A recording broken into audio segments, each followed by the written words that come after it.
Темников татарлары турында ишетмәгән кеше юктыр, ә инде шәһәр үзе иң борынгылардан булып санала Темников шәһәре. Әле ул 1536 елда яңа урынга күчерелсә дә, шулай да әле ул иң борынгылардан булып санала. Ә аның иске урыны бүген анда без булачакбыз. Ансыз тагы да борынгырак, анда тагы да күбрәк тарих, дуслар. Күп татарлар өчен изге урын булган һәм изге кирмән булган Темников бүген безнең туган авылым тапшыруында. Саумысыз, милләттәшләр.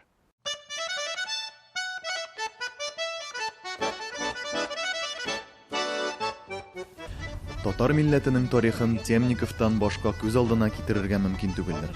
Кайчандыр моннан күченгән татарлар бүгенге көндә дә Пенза, Ульяновск, Сарытау, Чувашия, Түбән Новгород, Мәскәү, Петербург җирләрендә яшәүче милләттәшләребезнең күпчелеген тәшкил итә. Без белгән князьләр, мурзалар фамилияләре дә бу якларга килеп тоташа. Тапшыруларыбыз циклында без сезгә әкрен генә аларны ача барырбыз. Бу урамнар белән сыкланып йөргәндә шундый уй килде бит әле.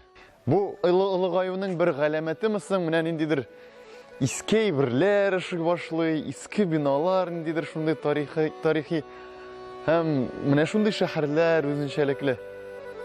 Монда теге килеп кенә түгел, ничектер монда бераз калып, яшәп карыйсы килә башлый. Ылыгаябыз инде, ылыгаябыз. Темниковның бүгенгесенә килсәк, ул күбрәк рус шәһәре дип билгеле. Тик әлеге шәһәрнең башлангыч чорында бу җирләрдә гомумән башка халык яшәгән. Давненько заселенная территория финно-угорским населением, Мордой, в нашем случае макшанским населением. С Ордой пришли татары, это была середина 13 столетия. Пришли, как говорит русская летопись, пришли, численницы еще тоже, поставили десятников, сотников, тысячников и темников. Вот именно с темником, да, связывают появление Темникова. Мы не знаем точной даты появления Темникова, с приходом ли татар сюда, с распадом ли Золотой Орды, но мы знаем точное место нахождения первой Темниковской крепости, село Старый Город на левом берегу реки Мокши.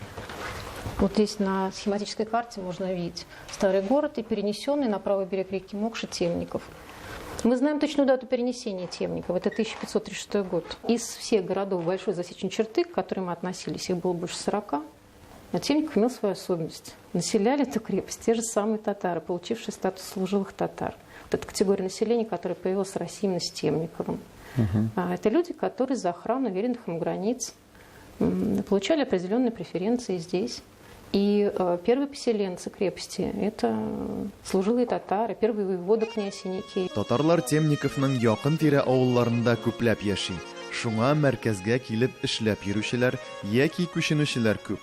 Балаларын йөртүчеләр дә аз түгел. Чөнки авылларда хәзер мәктәпләр дә, балалар бакчалары да калмады диярлек. Шуңа татар рухы янәдән бу шәһәрдә сулкылдый башлый. Нәтиҗә буларак мәчеткә ихтыяҗ барлыкка килә. Әлеге мәчетнең төзелүе һәм барлыкка килүе бу тарихи момент булырга тиеш. Бу мәчетне ачу үзе генә дә.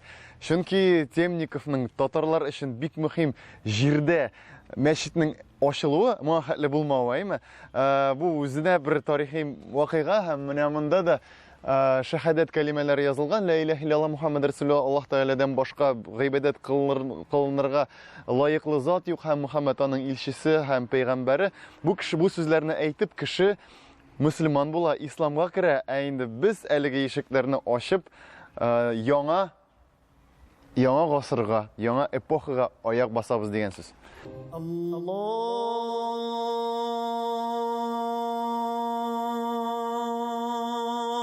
акбар,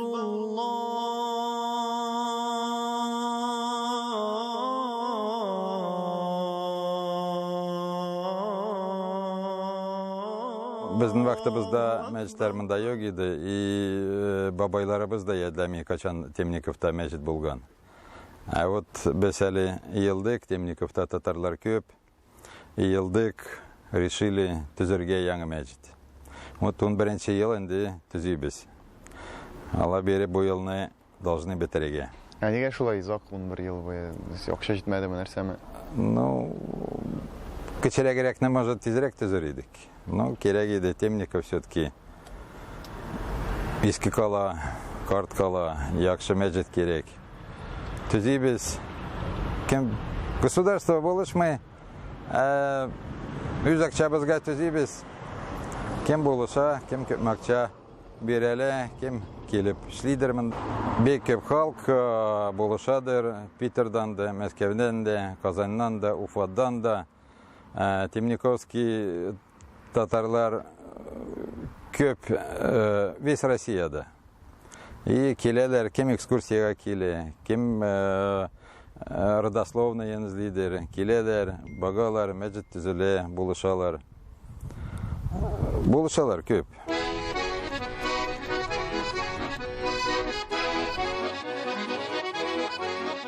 Бүген 98% хуҗалыкларга газ кертелгән. Шул сәбәпле кайчандыр киселгән урманнар урнына яңалары үсеп өлгерә. Электән төрле милләтләрнең телләре, гадәтләре аерылса да, урман аларны берләштергән. Кайчандыр монда үскән агачлар корабльләр төзелешендә кулланыла. Бөек адмирал Ушаков турында ишетмәгән кеше юктыр. Ул гомеренең соңгы елларын бу якларда үткәрергә карар кыла. Шуңа музейда аның исемендә урамнарда, һәйкәледә шәһәр уртасында горур басып тора. Хәтта аның исемен йөрткән авыл да бар. Вот бу территория, это поместье, значит, поместье Ушаковых, бу территория труду, аныки сбасы, ол иде, значит, двухэтажный, первый этаж иде, значит, каменный, а второй этаж из бревенчатый, струб. Дальше вот иде хозяйственные части. Значит, слева сады, огородлар иде. И дальше, чуть подальше, анда трудолар крепостные. Ушаков утарына кирип чыгу юл өсте булганга гына. Безнең төп максатыбыз иске калага бару. Менә ул, элекеге Кирмән урны. Менә ул гаҗәеп матур Мукша елгасы буйлары. Менә ул иске кала. Меңләгән татар авылларына нигез салучы йомышлы татарларның да бишеге. Өстән караганда форпост Кирмән булганы хәтта 5 гасыр узгач та аңлашыла. Ол болган вот шай вот, значит, башнялар болган. Кася сторожевой, Кася выше, Кася ниже. И завершался круг примерно где-то в градусов, наверное, 200. А остальная часть, значит, окружения, анда болган авраклар теренли. Просто природный враклар и завалы урман авдарганлар, чтобы проходимость болмасын. Да, чистоколсанная. Ол уже с южной стороны. С южной стороны. Дело в том, что бу крепость же Төзелген богатство северга бога. Северга бога, анда север. Бихан аны Төзелген, кемнен обороняться? Урыслардан аны Төзелген. А уже качан манда уже государство, московское государство, кемнен обороняться? Үзләреннән. Аны керек крепостно разворачивать.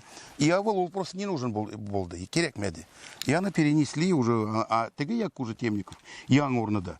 Ол койгананда выступ на юг. Раз, поменялись. Ориентирлар. Да, ориентирлар поменялись. Бу крепость баштан нинди функциялар алып барган, мәсәлән, кемне үзләрен генә саклаганнармы алар, или яисә алар анда Болгар ханлыгын саклаганнармы, ниндидер теге. Ну, если Бихан, бу Биханда конечная точка болган, ученчу, первый орна анарда болган Сарыклыч, Саруда. Вот. Сарудан аны түрткенлер, урыстар түрткенлер аны, ол орны зләген Ельниковский районда, Баршонды авыл, Каньгуши. Тоже шла, yok шонда yok төште, но анда yok урман. Анда ачык. Ол анда бір-екі ел предание болган, и соңга вот борнаны тапкан. Вот борнаны. А Бихан ол үзе бір князь кебек ме? Үзе бір князь үз халкы монан. Безнең халкка татарларга бу священный урны. Шулай инде. Да.